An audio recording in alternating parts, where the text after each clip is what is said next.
한 주간 평안하셨습니까? 네, 저는 갑자기 금요일날 열이 올라가지고 교회 못 올 줄 알았어요, 사실. 그래서 사실 지금도 열만 떨어지고 이렇게 회복은 다 되지 않아서 좀 약간은 불편한 상태입니다. 그런데 되게 감사했어요. 아, 코로나가 아니구나. 네. 한 주간 살면은 참 우리 앞에 여러 가지 일들이 있잖아요. 그 나이가 어리거나 나이가 많거나 인생은 참 어려운 것 같아요. 우리 9살 난 딸이 있는데 이 딸이 오늘 학교를 갔다 와서 저는 아빠 힘들어서 학교 못 다니겠어 그러는 아 정말 그 말을 듣는데 야 이게 나이에 많고 적음이 상관없구나, 인생은 참 힘든 거구나. 그래서 또 여러분들이 생각나더라고요.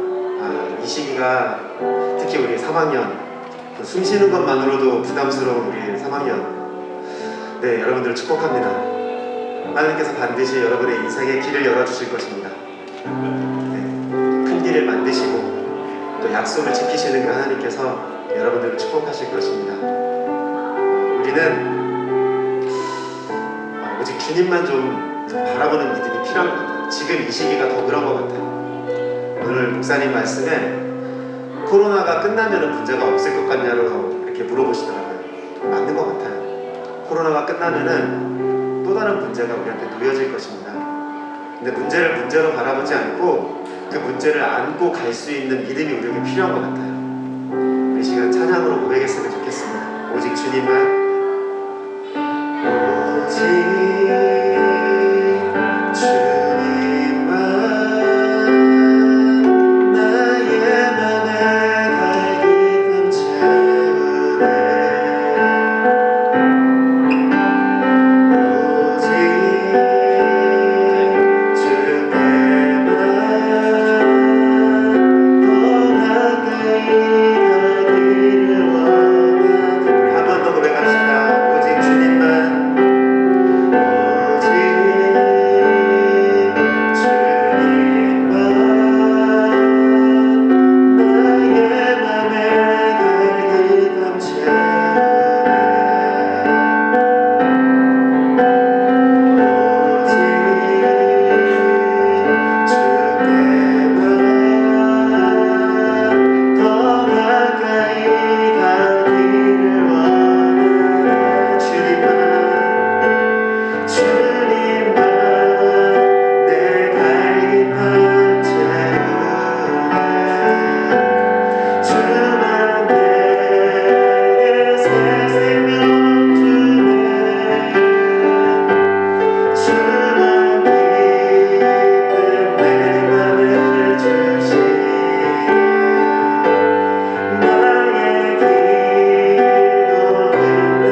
주님의 걸음도 주님께서 그 과정까지도 인도해 주실 것을 믿습니다.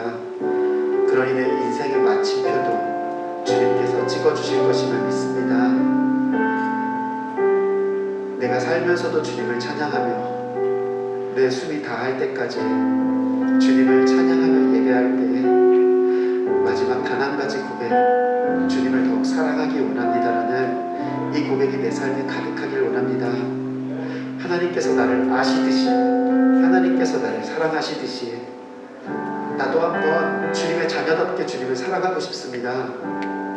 잘 안 되지만, 내 안에 선한 것이 없지만, 내 안에 거룩한 것이 없고 정결한 것이 없지만 이 모습 그대로를 주님께서 받아주셨습니다. 그러니 주님, 내 안에 주님을 마음껏 사랑할 수 있는 마음을 창조하여 주시옵소서. 그 고백을 받아주시옵소서. 우리 시간 함께 기도하도록 하겠습니다.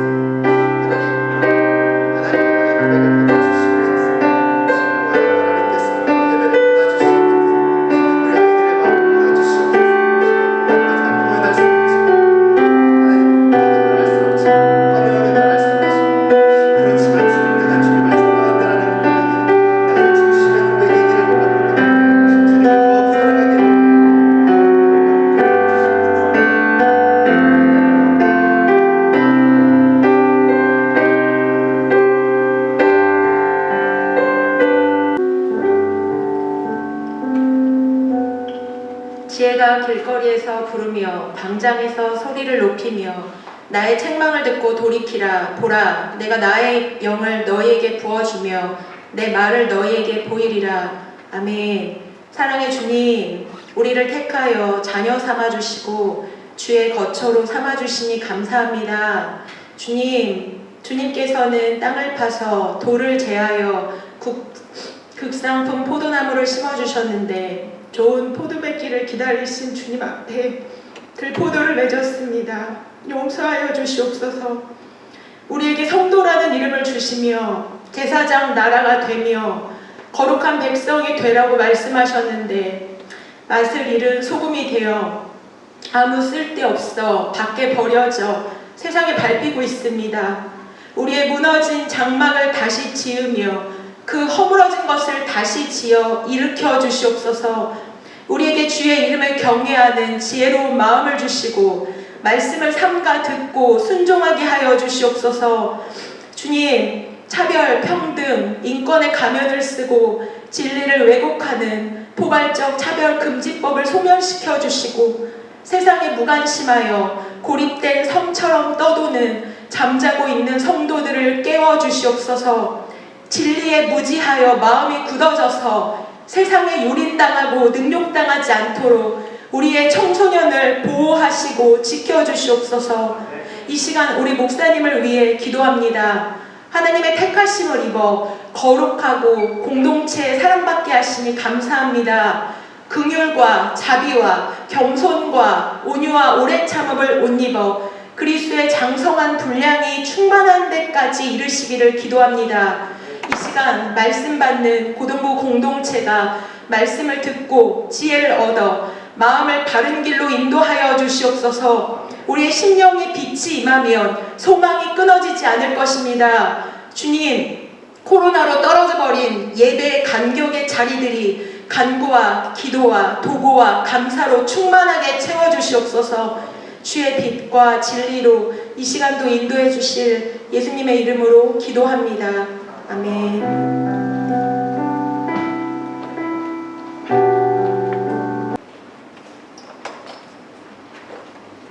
네, 구약성경 느헤미야 1장 4절에서 11절 말씀 좀 긴데 제가 한 절, 여러분이 한 절 한번 교독해 보도록 하겠습니다.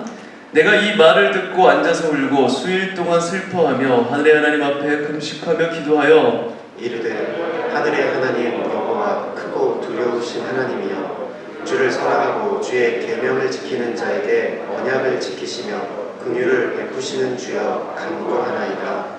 이제 종이 주의 종들인 이스라엘 자손을 위하여 주야로 기도하오며 우리 이스라엘 자손이 주께 범죄한 죄들을 자복하오니 주는 귀를 기울이시며 눈을 여시사 종의 기도를 들으시옵소서. 나와 내 아버지의 집이 범죄하여 주를 향하여 크게 악을 행하여 주께서 주의 종 모세에게 명령하신 계명과 율례와 규례를 지키지 아니하였나이다. 옛적에 주께서 주의 종 모세에게 명령하여 이르시되 만일 너희가 범죄하면 내가 너희를 여러 나라 가운데에 흩을 것이요 만일 내게로 돌아와 내 계명을 지켜 행하면 너희 쫓긴 자가 하늘 끝에 있을지라도 내가 거기서부터 그들을 모아 내 이름을 두려고 택한 곳에 돌아오게 하리라 하신 말씀을 이제 청하건대 기억하옵소서. 우리 10절 11절 다 같이 읽습니다. 이들은 주께서 일찍이 큰 권능과 강한 손으로 구속하신 주의 종들이요 주의 백성이니이다. 주여 구하오니 귀를 기울이사 종의 기도와 주의 이름을 경외하기를 기뻐하는 종들의 기도를 들으시고 오늘 종이 통하여 이 사람들 앞에서 은혜를 입게 하옵소서 하였나니 그때 내가 왕의 술 반원이 되었느니라. 아멘. 여러분 한 주간 잘 지냈나요? 네. 잘 지내셨어요? 네. 매주 똑같이 여러분께 매주 볼 때마다 이렇게 물어보는 거지만 요새 계속해서 느끼는 것은 정말 하루하루 한 주 한 주가 주의 은혜 아니면 살아갈 수가 없다라는 생각이 되는 때이기에 계속해서 여러분들에게 똑같이 질문이지만 잘 지냈는지를 물으면서 이렇게 시작을 하는 거예요. 제가 사는 동네는 지대가 높은 산동네여가지고 비 피해, 침수 피해와는 거리가 먼 곳인데, 근데 그 환경에 안심하고 있을 때 생각지도 못한 일이 일어났어요. 목사님 집에 엘리베이터가 이렇게 있는 빌라인데 제일 꼭대기 층 6층에 살거든요.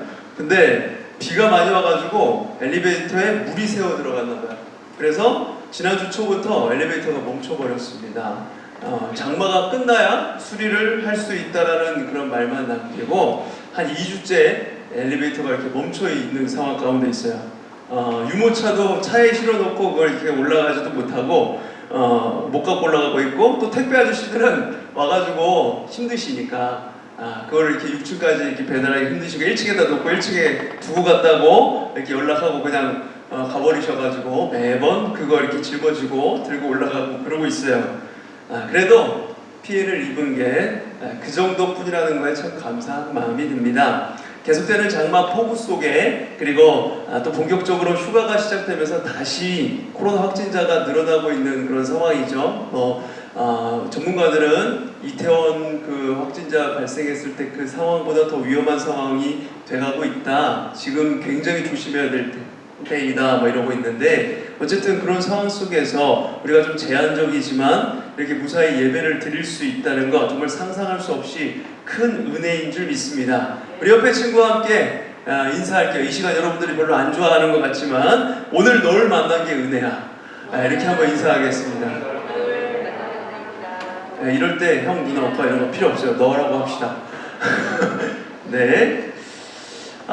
우리가 계속해서 구약의 마지막 그 역사의 마지막 부분을 시간 순서대로 이렇게 말씀을 보고 있어요. 이게 느헤미야가 구약 중간에 있어가지고 이게 좀 시대상으로 이렇게 좀 구약의 중간 역사인 것처럼 보이는데 역사 흐름상 시간상으로 봤을 때 느헤미야서는 거의 제일 마지막 부분입니다. 느헤미야서가 거의 시간 순서상으로 신약 바로 전이에요. 거의. 자, 이렇게 시간 순서상으로 우리가 말씀을 보고 있는데 보면서 느끼는 것은 뭐 다니엘도 봤고 그리고 우리가 에스라서도 봤고 그리고 지난주에는 에스더서 이렇게 봤었죠. 여러 가지 사건들 그리고 여러 가지 사람들의 이야기들을 보면서 느끼는 것은 한 번도 역사적으로 뭐 구약시대 이렇게 보면은 이렇게 희망찬 역사의 시간이 없었어요. 항상 역사의 시간은 어두컴컴하고 암울하고 힘든 시간들이었습니다. 그런데 그 가운데에서도 하나님은 늘 한 사람을 택하셔서 일하고 계셨고 그 계속해서 인도해 가시는 그 성실하심으로 백성들을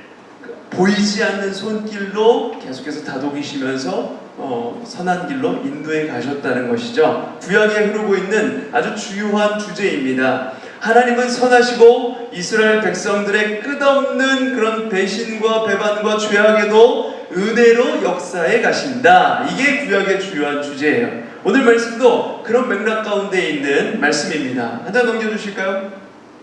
자, 오늘 말씀에 주인공 느헤미야가 등장하던 시대에는 에스라와 같은 시대입니다. 원래 이 에스라서와 느헤미야서는 우리가 중간에 이 그 에스더를 2주간 보았지만 에스라와 느헤미야는 한 책이었어요. 한 성경책이었습니다. 근데 나중에 편의상 2개로 나눈 겁니다. 매주 설교를 시작할 때 시대 흐름을 이렇게 이야기하면서 했던 거를 다시 보면서 이렇게 말씀을 드리는데 오늘도 잠깐 이야기를 드리면서 시작을 해볼게요. 여러분, 다니엘이 청소년 시절에 바벨론의 포로로 끌려갔습니다. 그렇죠? 이거 계속해서 얘기했잖아요. 바벨론이라는 거대 제국에 포로로 끌려갔어요. 다니엘을 비롯한 이스라엘 사람들이 포로 생활이 시작이 되었고 그 포로 생활을 무려 70년을 합니다. 나라가 망했어요. 나라가 망하고 예루살렘 성전이 불탔어요. 그들이 예배드렸던 예루살렘 성전이 불탔고 70년간, 무려 70년간 바벨론이라는 거대 제국에 끌려가서 거기서 종살이하고 포로 생활을 합니다.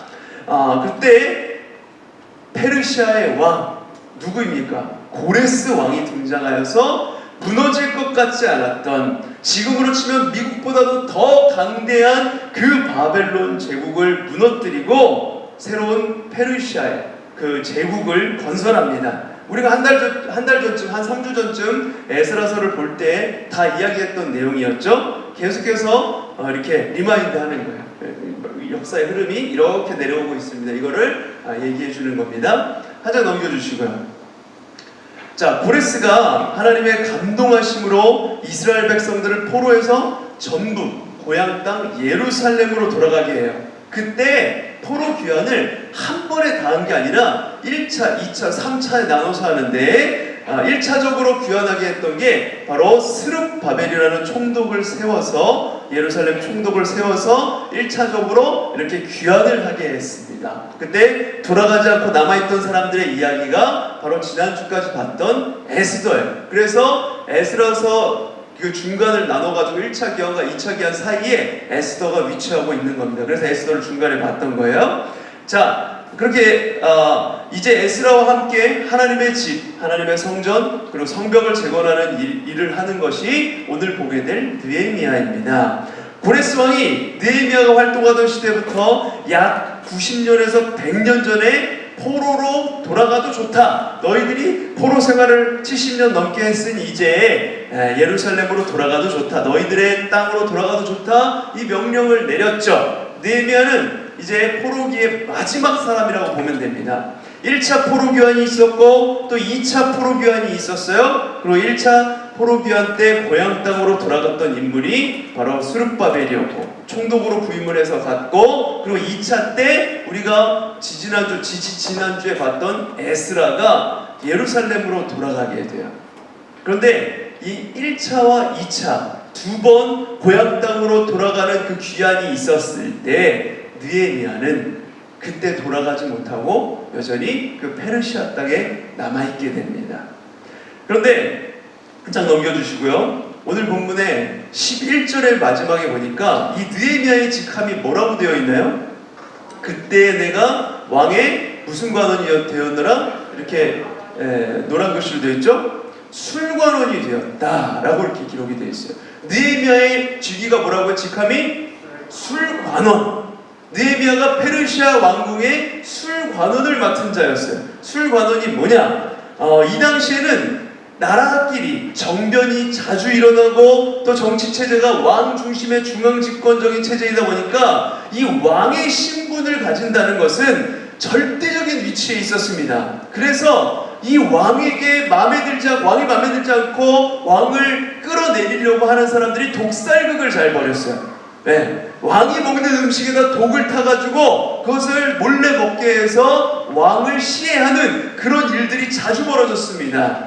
암살이 많이 일어났던 거예요. 그래서 항상 황제나 왕은 신변의 위협을 느끼고 있었습니다. 그래서 부하들 가운데 가장 성품이 충직하고 인격적으로도 신망이 아주 두터운 그런 사람을 뽑아서 그들에게 왕의 음식과 왕의 술에 들어가는 왕의 음식에 들어가는 왕의 상에 올려지는 그 술을 검시하는 역할을 맡겼어요. 그게 바로 술관원이었습니다. 그러니까 이 술관원을 맡은 사람들은 하루에 적어도 2-3번은 반드시 왕을 직접 아련하는 그런 신분이었던 거죠. 왕이 음식을 먹을 때 그 앞에 가가지고 먼저 그 왕의 음식을 검시하는 역할을 하는 게 술관원이었다는 거예요. 그러니까 이 술관원이라는 위치가 간단한 위치가 아닙니다. 굉장히 신망이 두텁고 왕의 총애를 받는 굉장히 높은 지위에 있는 사람입니다. 거기다가 이런 왕 중심의 독재 체제 국가일수록 직위보다 중요한 것이 누가 자주 왕을 만나느냐 하는 거였어요. 그게 권력인 시대였습니다. 그러니까 느헤미야는 굉장히 권력으로 봤을 때 높은 사람이었다는 거예요. 직위가 아주 이런 높은 위치에 있었던 게 느헤미야인데, 어쨌든 이 느헤미야는 1차 포로기한 때도 돌아가지 못하였고 2차에도 돌아가지 못하다가 결국엔 남겨지게 되었습니다. 그 포로 생활을 하고 있었던 그 땅, 바벨론에서 페르시아로 이어진 그 땅에 여전히 남아있었던 게 느헤미야라는 말이에요.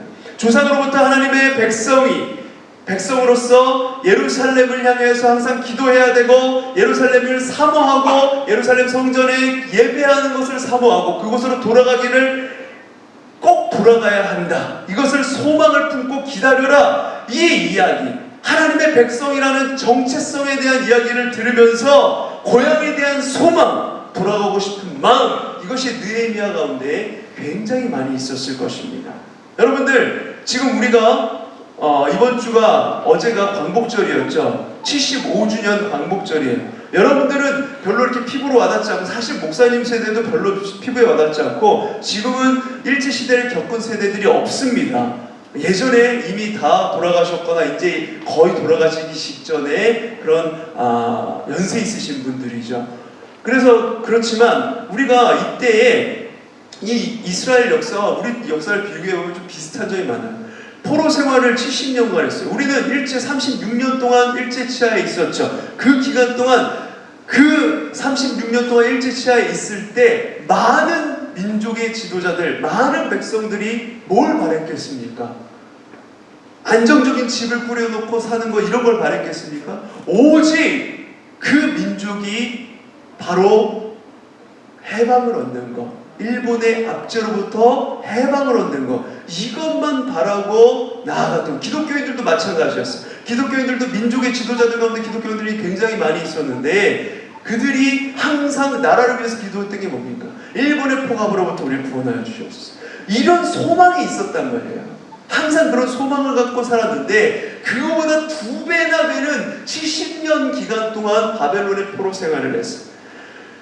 어른들로부터 우리가 어떤 민족이고 어떤 백성이고 하나님의 그 성전을 사모해야 되는 백성이고, 이거를 항상 듣고 그 이방 땅에서 살아왔는데, 1차, 2차 이제 길이 열렸어요. 포로 귀환을 하게 되었는데, 느헤미야가 그 간절한 바람에도 귀환을 하지 못하고 그 땅에 여전히 남겨져 있는 거예요.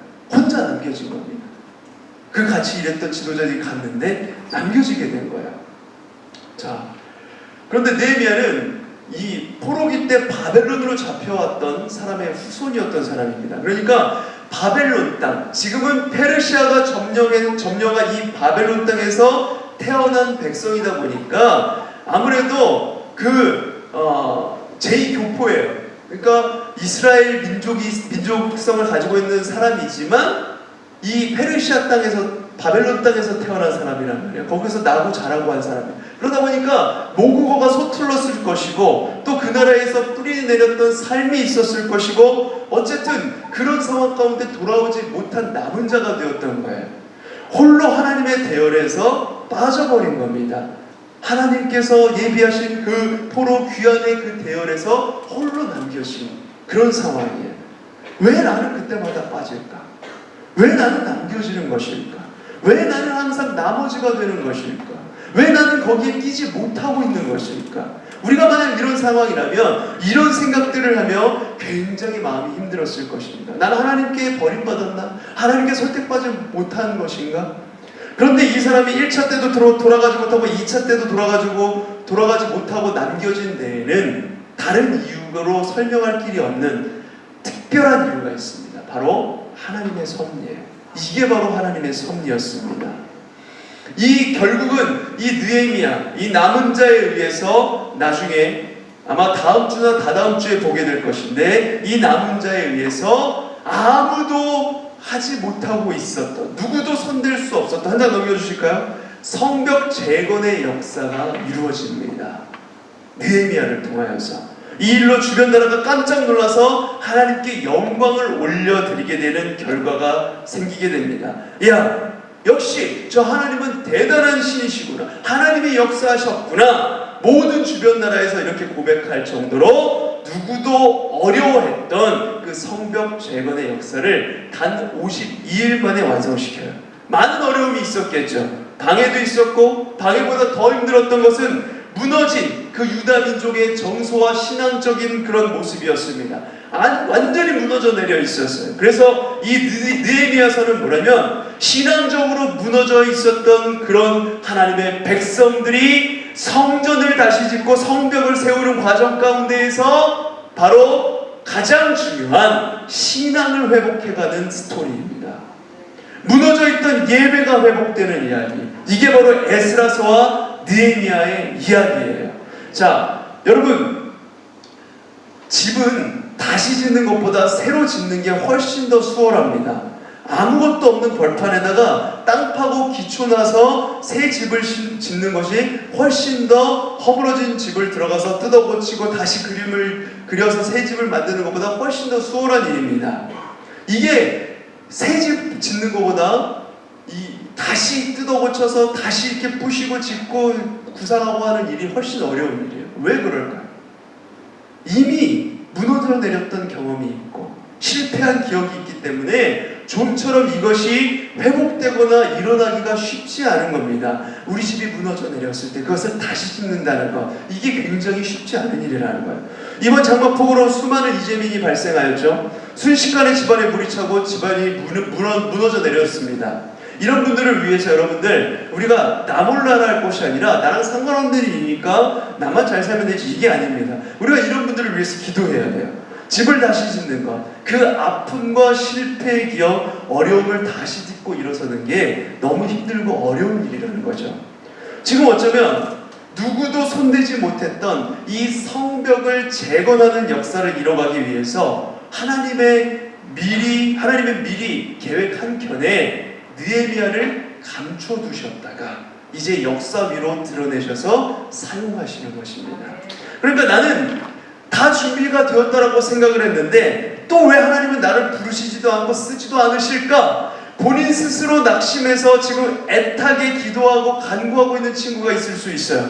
그런데 꾸준히 기도하는 가운데 하나님의 시간을 기다려 하시길 바랍니다. 하나님은 잠시 후에 머지않은 어느 날에 바로 그 일을 위해서 나를 감추어 두셨구나, 이럴 때가 분명히 존재할 거예요. 그날을 위해서 하나님은 숨겨두실 때가 있다는 것입니다. 믿으십니까? 아멘이십니까? 그 숨겨두고 은밀히 감추어 두셨을 때에는 아무도 나를 주목하지 않아요. 굉장히 힘든 시간들입니다. 길바닥에 굴러다니는 돌멩이만도 못한 취급을 받아요. 주목하지도 않고 관심도 갖지 않고 항상 나머지로 취급되기 일쑤죠. 아웃사이더가 되기 일쑤입니다. 핵인싸 될 수가 없고 꼭 이렇게 아무도 주목하지 않는 그 위치에 내가 있는 것, 홀로 남겨진 것 같고 홀로 버려진 것 같고 그럴 때가 참 많습니다. 목사님도 그랬어요. 목사님도 신학을 한다고 까불면서 신학대학교 들어가가지고 주님의 뜻을 따라서 뭐 이것저것 하겠습니다 이랬는데 그 당시에 주목하는 이가 아무도 없었죠. 하나님 나를 쓰신다면서요. 나를 신학대학교로 보내셨잖아요. 그런데 왜 이렇게 보이지 않는 길로만 가게 하십니까? 학교 찬양팀 들어가고 싶었어요. 학교 찬양팀에 들어가가지고 열심히 하나님 예배하면서 그런 마음도 있었지만 남들 앞에서 뽐내고 싶은 마음 강했죠. 그런데 그럴 때마다 하나님이 넌 저기 멀리 저 골방으로 들어가가지고 예수전도단이라는 데가 있는데 거기로 가라고 이렇게 말씀하시는. 그래가지고 예수전도단을 갔더니 정말 지하 골방에서 한 5명이서 예배드리고 있고 막 이러는 거예요. 나는 남들 앞에서 예배하고 싶은데 그게 안 되는 거예요. 주목하지 않는 그 길로 하나님이 이렇게 감추어 두실 때가 있어요. 그렇게 감추어 두시고 감추어 두시다가 때가 되면 하나님이 이때다 하시면서 그런 겉절이 같은 목사님도 이렇게 여러분들 앞에서 말씀을 전하는 자로 이렇게 세워주실 때가 있다는 거예요. 여러분들의 인생 가운데에도 지금은 아무것도 이루어지는 것 같지 않고 내가 왜 혼자 남겨져 있고 이렇게 하나님이 내 기도를 들으시지 않는 것 같고 이런 상황 가운데 있다고 할지라도 하나님은 이 감추어지신 시간을 지내고 나면 반드시 여러분들을 주목하여 사용하시는 느헤미야와 같은 그런 때가 있다는 것입니다. 하나님의 시간표가 점점 다가오고 이때다. 이렇게 하나님의 계획과 시간표가 딱 맞아떨어지는 순간 하나님께서는 그 타이밍 속에 드러내셔서 그 사람을 사용해 가신다는 거죠. 느헤미야가 정확하게 그런 모습이에요. 지금 여기는 수산궁입니다. 느헤미야가 거주하고 있는 곳이 수산궁이에요. 페르시아의 4개 궁 중에 하나였습니다. 고향 땅 예루살렘과는 거리가 무려 1,600km 정도가 떨어져 있는 어마어마한 거리가 떨어져 있는 곳이에요. 지금도 1,600km 가려면 굉장히 멉니다. 지금같이 비행기가 뜨지 않는 지금 가려면 굉장히 힘들죠. 비행기가 떠도 굉장히 먼 거리인데 이 당시에는 그런 게 없어요. 배 타고 그리고 말 타고 걸어서 가야 되는 수많은 사람들이 귀환할 때 1,600km를 걸어가야 하는 거리였습니다. 이 멀리 떨어져 있는 거리에서 그런데 하나님은 예루살렘의 그 무너진 성벽 재건 그 역사의 회복을 위해서 하나님의 일을 어디서부터 시작하냐면 누구도 상상할 수 없었던 그 페르시아의 한 궁궐 안에서 고향 땅의 소식을 가지고 고통하는 한 영혼을 준비시키는 거예요. 예루살렘 안에도 많은 사람이 있었는데 1600km나 떨어져 있는 페르시아의 궁궐에 홀로 남겨진 이 사람을 사용하시는 것입니다. 이게 바로 하나님이 일하시는 신기한 방식이에요. 1600km나 떨어진 예루살렘 성벽 재건을 위해서 페르시아 궁궐 안에 남겨져 있던 느헤미야의 가슴에 울분과 슬픔을 준비해 가십니다. 그것이 어떻게 진행되는지 우리 본문 느헤미야 1장 1절 한번 읽어볼까요? 1장 1절 2절입니다. 다 같이 읽어볼게요. 시작. 하갈의 아들 느헤미야의 말이라. 아닥사스다 왕 제20년 기슬루월에 내가 수산궁에 있는데 내 형제들 가운데 하나인 하나니가 두어 사람과 함께 유다에서 내게 이르러. 여기까지요. 자, 하나니는 느헤미야의 친형제예요. 이 하나니가 두어 사람과 함께 내게 이르렀다고, 유다에서 내게 이르렀다라고 이렇게 이야기하고 있는데 이 사람들은 앞서 포로였다가 이제 자기네 땅으로 귀환할 때 이미 그 예루살렘으로 돌아갔던 사람들이었습니다. 느헤미야처럼 그 페르시아 땅에 남겨진 것이 아니라 고향 땅 이 예루살렘으로 돌아갔던 사람들인데 이 사람들이 그 유대 땅 예루살렘에서 다시 수산궁으로 자기 형제를 찾아서 무슨 일 때문에 온 것입니다. 와서 이렇게 얘기를 해요. 그 뒤에 한번 읽어볼게요. 내가 사로잡힌, 여기부터요. 시작. 내가 사로잡힘을 면하고 남아있는 유다와 예루살렘 사람들의 형편을 물은즉. 자, 이게 무슨 얘기냐면 포로로 끌려올 때 포로로 끌려오지 않고 예루살렘 땅에 남겨져 있었던 사람들, 고향 땅 사람들의 형편이 어떠한지를 물어본 거예요. 느헤미야가. 고향은 어떻습니까? 그 땅에 살고 있는 사람들의 모습은 어떻습니까? 느헤미야가 고향 땅을 그리워했던 마음이 이렇게 표출되어서 사람들을 보자마자 그걸 물어보고 있는 것입니다. 그에 대해서 그들이 이렇게 대답을 해요. 고향 소식이 전해진 거죠. 우리 3절 말씀 다 같이 한번 읽어볼까요? 시작. 그들이 내게 이르되 사로잡힘을 면하고 남아있는 자들이 그 지방 거기에서 큰 환난을 당하고 능욕을 받으며 예루살렘 성은 허물어지고 성문들은 불탔다 하는지라. 네, 고향 소식이 들려왔는데 좋은 소식이 아닌 거예요. 아주 슬프고 안타깝고 비통한 소식이 전해진 것입니다. 큰 환난을 당하고 이것은 유다 안팎 주변 국가들의 그 끊임없는 공격을 받았다는 걸 의미해요. 국가가 포로로 끌려갔다 돌아오다 보니까 그리고 왕도 없고 식민지 같은 그런 국가니까 얼마나 주변 국가들에 대해서 주변 국가들이 이 유다 나라를 무시하고 괄시하고 그렇게 만만하게 봤겠어요. 온갖 나라들에게 찝쩍거림을 당했던 것입니다. 게다가 능욕을 받으며 예루살렘 성은 허물어지고 성문들은 불탔다 하는지라. 이 소식을 듣게 된 거예요, 느헤미야가. 그런데 잘 보세요. 지금 느헤미야는 그 예루살렘 땅 현장에 있는 사람이 아닙니다. 포로로 끌려간 부모님에 의해서 이방 땅에서 태어난 포로민 2세. 여러분 가끔 TV로 보죠. 미국의 이민 2세로 살아가는 사람들의 이야기를 보잖아요. 얼굴은 우리 한국인들과 똑같이 생겼는데 근데 말하거나 행동하는 건 어떻습니까? 전혀 달라요. 사고방식이 한국인의 사고방식이 아닙니다. 한국인 부모에게서 태어났으니까 한국인 같은 모습을 갖고 있지만 그러나 삶의 패턴, 행동 양식이 부모와 전혀 다른 미국인의 모습을 가지고 있다는 것이죠. 느헤미야는 포로 2세, 이방 땅에서 나고 자란 사람입니다. 그러니까 느헤미야는 무늬만 유다 사람이지 사실 언어도 행동 양식도 생각하는 것도 페르시아 사람이었을 거란 말이에요. 그런데 놀랍게도 그 부모의 신앙 유산을 영향을 받아서인지 고국의 소식을 듣고 울기 시작합니다. 생각해보세요. 사실 얼마나 정서적으로 거리가 먼 나라였겠습니까? 내가 페르시아에서 술관원 이 떵떵거리면서 이렇게 살아가고 있는데 저 멀리 땅의 소식이 들어와요. 고향 땅의 소식이 들려왔어요. 마음은 안타까울 수 있겠지만 별로 그렇게 감흥이 없을 수 있다는 거죠. 근데 울고 있는 거예요. 게다가 자기는 페르시아의 4개 왕궁 중에 수상궁의 술 맡은 관원이었는데도 사실상 최고급 생활을 하고 있는 겁니다. 궁궐의 생활, 안락한 생활을 누리고 있어요. 모든 편리와 미래가 다 보장된 삶이었습니다. 그러니까 고향 땅에서 성전이 불탔건 그 사람들이 힘들어하고 고생을 하건 자기와 상관이 없는 거. 이럴 수도 있는 거 아닙니까? 그런데 그 땅을 향해서 울고 있다는 거예요.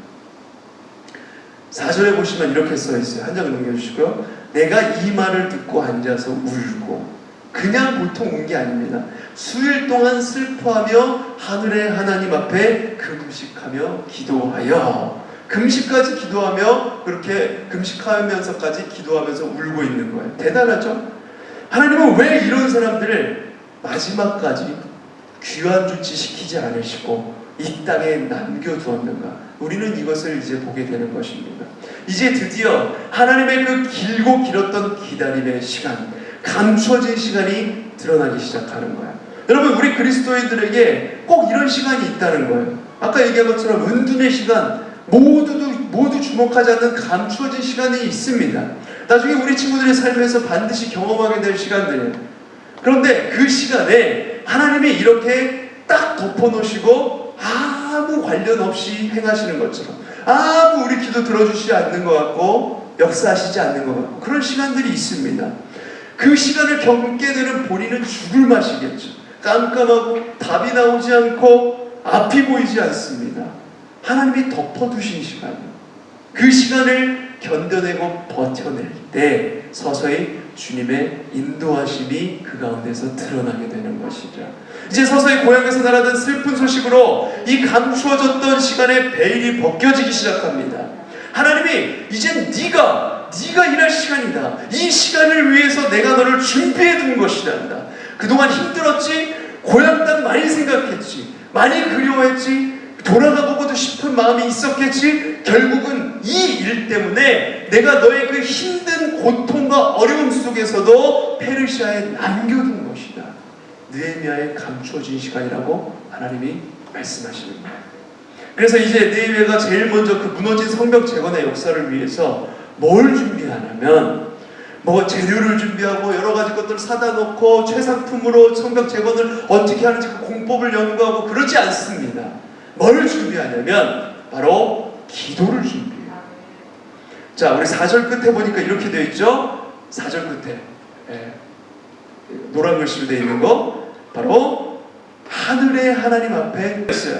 그걸 어떻게 기도하는지 기도 내용이 5절에 나옵니다. 우리 5절 다 같이 한번 읽어볼까요? 시작!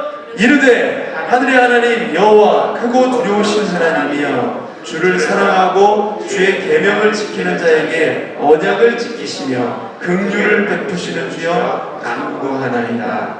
아멘. 여기에 중요한 단어 2개가 나오는데 언약과 긍휼입니다. 여기서 하나님의 언약이라는 개념이 나와요.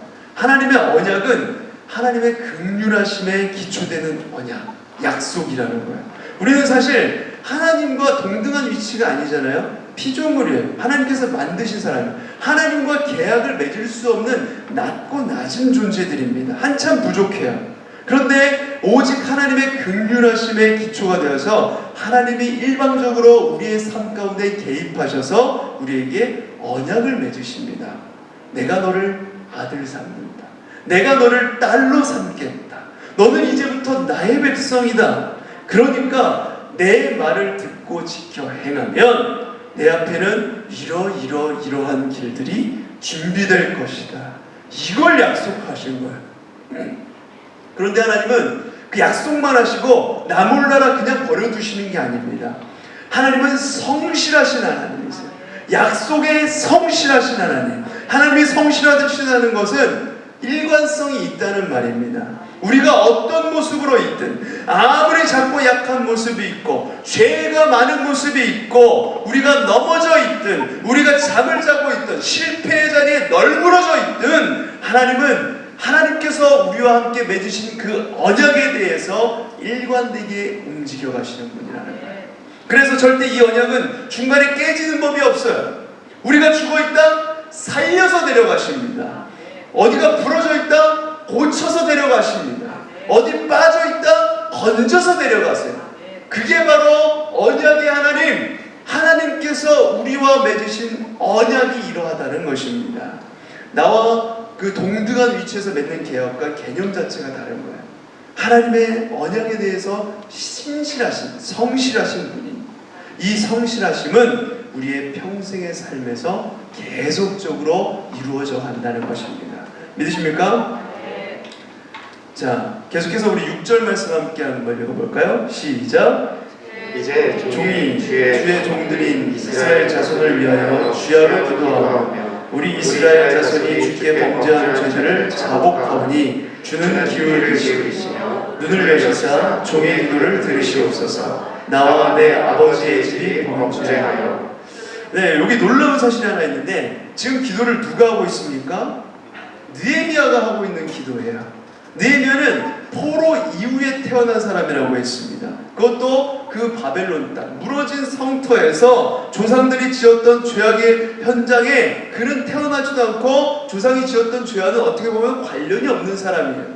하나님께 우상 숭배하고 범죄했던 건 조상이 했던 일입니다.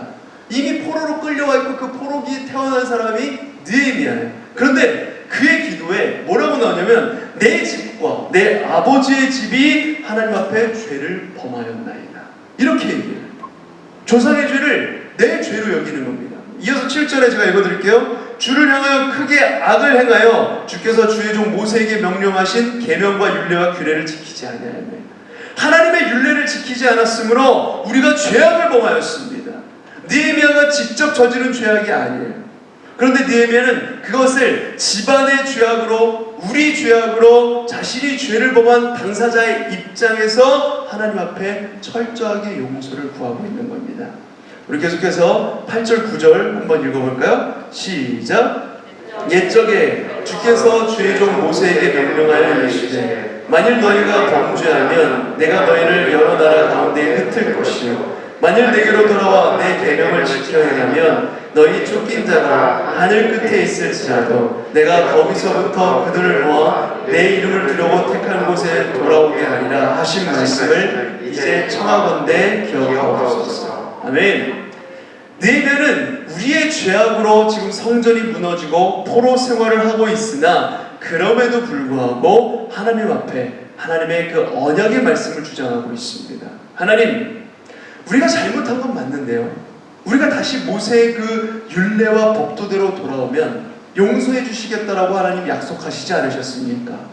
하늘 끝에 있을지라도 우리를 부르실 것이고 모으실 것이고 회복시킬 것이라고 약속하시지 않으셨습니까? 아무리 범죄를 했다고 할지라도. 느헤미야는 그 하나님의 신실하신 성실하신 성품과 언약에 다시금 자비를 구하고 있는 것입니다. 이렇게 기도 끝에 느헤미야는 왕의 허락을 받아서 2장에 넘어가면 예루살렘으로 귀환을 하여서 그 후에 52일 만에 누구도 손댈 수 없었던 여러 방해 공작 속에서도 한 장 넘겨주실까요? 성벽 회복과 개혁을, 신앙 개혁을 이루어냅니다. 느헤미야가 이렇게 이루어져. 다음 주, 다다음 주에 계속해서 느헤미야 말씀을 볼 것입니다. 그러면 지금까지 포로들이 돌아와서 100년 가까운 시간이 흘렀는데 왜 계속 실패하고 있었을까요? 성벽 재건 왜 못했을까요? 개혁은, 신앙적인 개혁 100년 동안 실패했어. 그런데 느헤미야 때에 와서 완성이 돼요. 제도가 없었을까요? 뭐 자본이 없었을까요? 자본 페르시아에서 다 대줘. 고레스가 그렇게 명했어요. 감동해가지고. 자본 다 대주기고요. 제도를 못 고쳐서 그러니까? 그렇지 않습니다. 이제 느헤미야를 계속해서 뒷부분 이렇게 보다 보면은 느헤미야가 본질을 되툽니다. 아, 이 백성들 마음속에 하나님의 말씀이 없었구나. 그래서 에스라를 통해서 하나님의 말씀을 전하는 그 말씀 사경의 부흥회를 시작해요. 엄청난 성벽 재건의 역사를 앞두고 부흥회를 먼저 합니다. 예배를 먼저 하나님 앞에 드리는 거예요.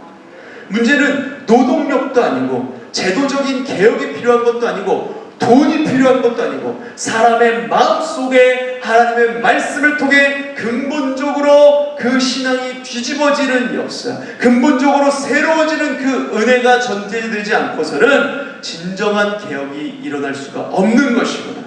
느헤미야는 그 본질을 깨닫고 백성들에게 에스라를 통해서 이 놀라운 개혁을 완성해 가는 것입니다. 여러분, 기억하시길 바라요. 성전을 짓는 것, 성벽을 짓는 것은 사람의 힘으로 그리고 인력으로 재물로 하는 것이 아닙니다. 하나님의 말씀 앞에 다시금 바로 서야 되는 거예요. 그 언약에 신실하신 하나님이 진흙탕같이 죄가 많고 넘어져 있고 실패의 자리에서 다시 일어날 생각을 하고 있지 않은 우리라고 할지라도, 여러분 개개인이라고 할지라도 여전히 일관되게 여러분 한 사람 한 사람과 일하고 싶어 하십니다. 우리는 그 하나님의 부르심 앞에 먼저 기도로 나가는 거예요. 지금 감추어진 시간 속에 언제 하나님께서 그 일을 이루어 가실까? 내 앞에 보이는 것이 없는데, 이루어지는 것이 없는데 과연 하나님이 나와 함께 하신다라고 그 약속을 기억이나 하실까? 의심될 때 여러분들 기도로 나아가시길 바랍니다. 기도하다가 졸아도 다시금 눈 떠서 기도하고, 다시금 끊겨진 것 같지만 말씀을 다시 중간부터 들으시고, 그러면서 기도하고, 이러면서 하나님의 그 언약이 끊겨진 것 같으나 다시 이어져도 이렇게 그걸 붙잡고 나아가는 우리 고등부 친구들 되길 바랍니다. 네, 그래서 주의 일하심을 믿고 우리 삶을 맡기며 우리가 하나님 앞에 죄악을 고백하면서 또한 주님의 그 자녀로서 하나님 약속하시지 않았습니까? 우리가 이렇게 범죄하였어도 다시금 하나님께 회개하고 돌아오면 하나님이 다시 그 약속을 이루어가신다고, 우리를 부르신다고 하지 않으셨습니까?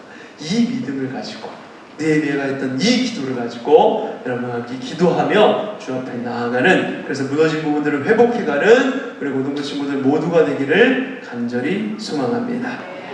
네, 우리 시간에 들은 말씀 가지고 한번 합심해서 짧게 기도하겠습니다. 우리가 지금 코로나19 때문에 주여 크게 외치고 이렇게 통성으로 크게 기도할 수는 없어요. 우리가 마음속으로 기도해도 좋습니다. 우리 시간에 이렇게 기도할게요. 하나님, 내 안에 무너진 성벽이 있습니다. 어떤 수단으로도 어떤 방법으로도 고쳐지지가 않아요. 회복되지가 않습니다. 다시 한번 내 안에 무너진 것 기도를 통해서 회복되게 하여 주시옵소서. 우리가 기도하는 시간이 하나님이 일하시는 시간임을 믿습니다. 기도의 시간을 통해 우리를 새롭게 하시고 다시금 주의 말씀 앞에 바로 서는 우리 모두가 되게 하여 주시옵소서. 약하고 작은 우리지만 감추어진 시간을 견뎌내어 주님의 인도하심 가운데 사용하여 주시옵소서. 우리 이렇게 조용히 한번 기도하도록 하겠습니다. 아버지 하나님, 내 안에 무너진 성벽이 있습니다. 어떤 순간이라도 그 어떤 방법으로 고쳐지지 않고 회복되지 않고 주셔서 다시 한번 내 안에 무너진 기도를 통해서 회복되게 하여 주시옵소서. 우리가 기도하는 시간, 하나님께서 일하고 계시는 시간을 믿습니다. 그 시간 동안 우리를 새롭게 하시고 다시금 주의 말씀 앞에 돌아오게 하시고 우리 모두가 되게 해주시옵소서. 약하고 작은 우리지만 감추어진 그 시간들을 견디고 견뎌내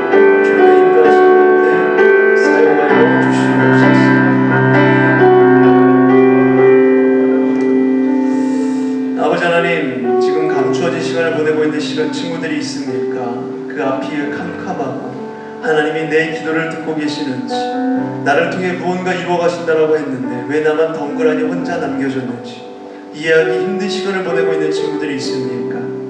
느헤미야가 모든 동료들이 고향 땅으로 귀환할 때 혼자 남겨진 그 시간을 기도로 버텨내요. 그 누구도 하지 못했던 성벽 재건의 역사를 이루어낸 것처럼 우리에게 주어진 이 은둔의 시간, 감추어진 시간을 버티고 견뎌내게 하여 주시옵소서. 그래야 주님의 역사 가운데 쓰임받는 우리 모두가 되게 하여 주시옵소서. 우리가 기도하는 이 시간이 주님께서 일하시는 시간입니다. 비록 지금 이 어렵고 힘든 길이 보이지 않는 여러 상황 가운데 있을지라도 기도로 주의 일하심을 기대하며 나아가는 우리 모두가 되게 하여 주시옵소서. 감사드리며 주 예수 그리스도 이름으로 기도드립니다. 아멘. 우리 시간에 헌금하면서 들은 말씀 생각하면서 헌금하면서 찬양하도록 하겠습니다.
말씀을 통해 주님의 뜻을 깨닫게 하시니 감사를 드립니다.